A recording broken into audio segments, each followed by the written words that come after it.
नमस्कार दोस्तों, भारत में ऐसे कई संत और कवि हुए हैं जिनकी रचनाओं से हमें प्रेरणा मिलती है, कुछ नया सीखने को मिलता है। आज हम आपको रहीम दास का जीवन परिचय, रहीम दास बायोग्राफी इन हिंदी बताने जा रहे हैं। जो कि थे तो मुसलमान, लेकिन उनका हिंदू धर्म में बहुत ही लगाव था।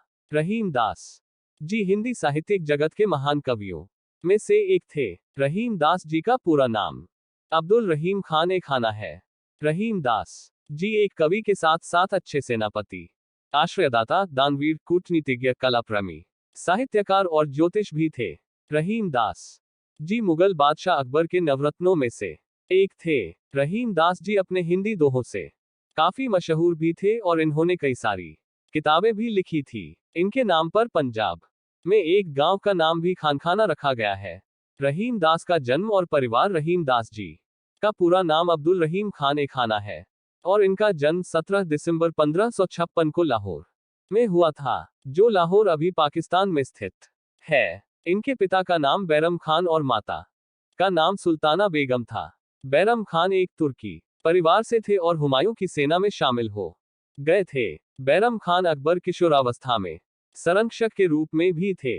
बैरम खान ने हुमायूं कि मुगल साम्राज्य को वापस स्थापित करने में सहायता की थी। हुमायूं ने जमाल खान की बड़ी बेटी से अपना विवाह किया था। फिर हुमायूं ने बैरम खान को जमाल खान की छोटी बेटी से विवाह करने को कहा। बैरम खान ने हुमायूं के कहने पर जमाल खान की छोटी बेटी से विवाह कर लिया और उससे बैरम खान को रहीम पुत्र मिला। एक बार बैरम खान हज के लिए जा रहे थे तो गुजरात के पाटन में विश्राम के लिए वहां ठहरे थे। वे पाटन की प्रसिद्ध सहस्रलिंग तालाब में नहाकर और नौक विहार करके जैसे ही वहां से निकले तो बैरम खान के पुराने विरोधी अफगान सरदार मुबारक खां ने उनकी पीठ में छुरा डालकर धोखे से हत्या कर दी गई। वहां से बैरम खान की पत्नी सुल्ताना बेगम अपने सेवकों के साथ अहमदाबाद के लिए निकल गई। जब इस बात की खबर अकबर की को लगी तो अकबर ने सुल्ताना बेगम को अपने दरबार में हाजिर होने का आदेश दिया है। जैसे ही संदेश पहुंचा तो सुल्ताना बेगम दरबार में हाजिर हुई। वहां पर अकबर ने रहीम को अपने पुत्र के समान रखने का आदेश दिया कि इसको किसी चीज की कमी नहीं आनी चाहिए। रहीम को हमेशा मेरी आंखों के सामने ही रखा जाए। फिर बाद में अकबर ने सुल्ताना बेगम से शादी कर ली और रहीम को मिर्जा खान की उपाधि दी। रहीम की शिक्षा और विवाह रहीम के शिक्षक की भूमिका मुल्ला मोहम्मद अमीन ने निभाए। इन्होंने रहीम को अरबी, तुर्की और फारसी भाषा का ज्ञान दिया। इन्होंने रहीम को छंद रचना और फारसी व्याकरण का भी ज्ञान दिया था। रहीम की रचनाएं और दोहे आज भी पढ़े जाते हैं। रहीम दास की शिक्षा पूरी हो जाने के बाद 16 साल की उम्र में मुगल बादशाह अकबर ने रहीम का विवाह मिर्जा अजीज कोका की बहन महबानो से करवा दिया। रहीम के 2 बेटियां और 3 बेटे हुए। रहीम के बेटों का नाम भी अकबर ने ही रखा था। रहीम के बेटों का नाम एरीज, दाराब और फरन था। फिर रहीम का एक और विवाह हुआ जो कि एक सौदा जाति की लड़की से हुआ था। इससे रहीम को एक बेटा हुआ जिसका नाम रहमान दाद रखा। रहीम दास का तीसरा विवाह भी हुआ। यह विवाह एक दासी से हुआ था। इस पत्नी से भी उन्हें के बेटा हुआ जिसका नाम मिर्जा अमरुल्ला रखा। रहीम दास की शिक्षा पूरी हो जाने के बाद 16 साल की उम्र में मुगल बादशाह अकबर ने रहीम का विवाह मिर्जा अजीज कोका की बहन महबानो से करवा दिया। रहीम के 2 बेटियां और 3 बेटे हुए। रहीम के बेटों का नाम भी अकबर ने ही रखा था। रहीम के बेटों का नाम एरीज, दाराब और फरन था। फिर रहीम का एक और विवाह हुआ जो कि एक सौदा जाति की लड़की से हुआ था। इससे रहीम को एक बेटा हुआ जिसका नाम रहमान दाद रखा। रहीम दास का तीसरा विवाह भी हुआ। यह विवाह एक दासी से हुआ था। इस पत्नी से भी उन्हें के बेटा हुआ जिसका नाम मिर्जा अमरुल्ला रखा। मुगल बादशाह अकबर का दरबार ही एक ऐसा दरबार था जिसमें धर्म निरपेक्षता चलती थी। अकबर के दरबार में सभी धर्मों के देवी देवताओं को उचित सम्मान दिया जाता था। रहीम दास श्री कृष्ण के भक्त थे। अकबर के धर्म निरपेक्ष होने के कारण कभी रहीम की कृष्ण भक्ति का विरोध नहीं किया। रहीम के दोहे आज भी कई पुस्तकों में देख सकते हैं। रहीम की कृष्ण भक्ति और हिंदू धर्म को समान देने पर रहीम को रहीम दास जी कहा जाने लगा। फिर रहीम दास जी की गिनती तुलसीदास और सूरदास जैसे कवियों में होने लगी। रहीम दास जी ने ज्योतिष पर अपनी 2 पुस्तकें भी लिखी जो काफी प्रसिद्ध है।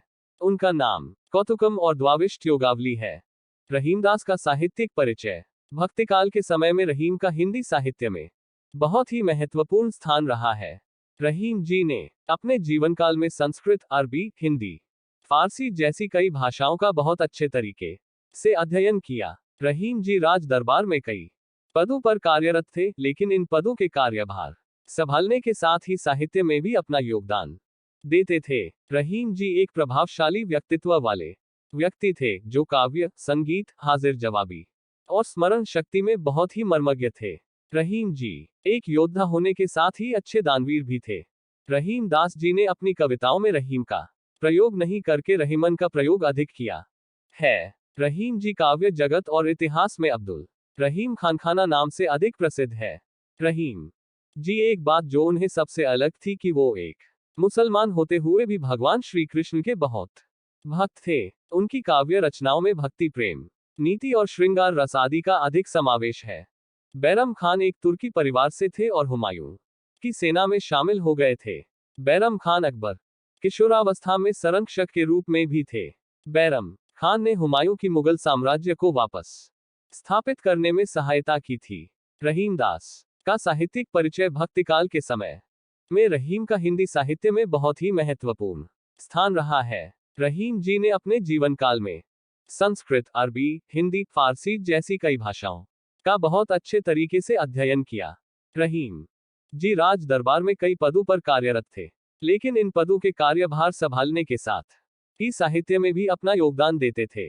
रहीम जी एक प्रभावशाली व्यक्तित्व वाले व्यक्ति थे, जो काव्य, संगीत, हाजिर जवाबी और स्मरण शक्ति में बहुत ही मर्मज्ञ थे। रहीम जी एक योद्धा होने के साथ ही अच्छे दानवीर भी थे। रहीम दास जी ने अपनी कविताओं में रहीम का प्रयोग नहीं करके रहीमन का प्रयोग अधिक किया है। रहीम जी काव्य जगत और इतिहास में अब्दुल रहीम खानखाना नाम से अधिक प्रसिद्ध है। रहीम जी एक बात जो उन्हें सबसे अलग थी कि वो एक मुसलमान होते हुए भी भगवान श्री कृष्ण के बहुत भक्त थे। उनकी काव्य रचनाओं में भक्ति, प्रेम, नीति और श्रृंगार रस आदि का अधिक समावेश है। रहीम की भाषा शैली। रहीम जी ने अपनी रचनाओं में अपने अनुभवों को बहुत ही सरल तरीके से समझाया है। इनकी रचनाएं पूर्वी अवधी, ब्रज और खड़ी बोली भाषाओं में अधिक है, लेकिन ब्रज भाषा को मुख्य रूप से प्रयोग किया गया है। रहीम जी अपनी रचनाओं में तद्भव शब्दों को ज्यादा प्रयोग में लाए हैं, जिससे भाषा सरल, मधुर और सरस हो सके। इन्होंने बड़ी और गहरी बात को सरल से शब्दों में बताई है। रहीम की रचनाएं, जैसा कि हमने पहले बताया कि रहीम जी की कई सारी भाषाओं का ज्ञान था। रहीम जी ने वाकयात बाबरी नाम के एक तुर्की भाषा में लिखे ग्रंथ को फारसी भाषा में भी अनुवाद किया है। इसके साथ ही रहीम जी ने फारसी भाषा में भी कई सारी कविताओं की रचना की। रहीम जी द्वारा खेट कौतुक जातकम नाम के एक ज्योतिष ग्रंथ की रचना की गई। इस ग्रंथ में इन्होंने संस्कृत शब्दों के साथ ही फारसी शब्दों का भी अनूठा मेल बैठाया है। रहीम की मृत्यु अकबर की मौत हो जाने के बाद अकबर का बेटा जहांगीर राजा बना, लेकिन रहीम जहांगीर के राजा बनने के पक्ष में नहीं थे। इस कारण अब्दुल रहीम के 2 बेटों को जहांगीर ने मरवा दिया और फिर 1 अक्टूबर 1627 उम्र 70 को अब्दुल रहीम की भी चित्रकूट में मौत हो गई। रहीम की मौत हो जाने के बाद इनके शव को दिल्ली लाया गया और वहां पर इनका मकबरा आज भी स्थित है। रहीम का जन्म 17 दिसंबर 1556 को लाहौर में हुआ था, जो लाहौर अभी पाकिस्तान में स्थित है।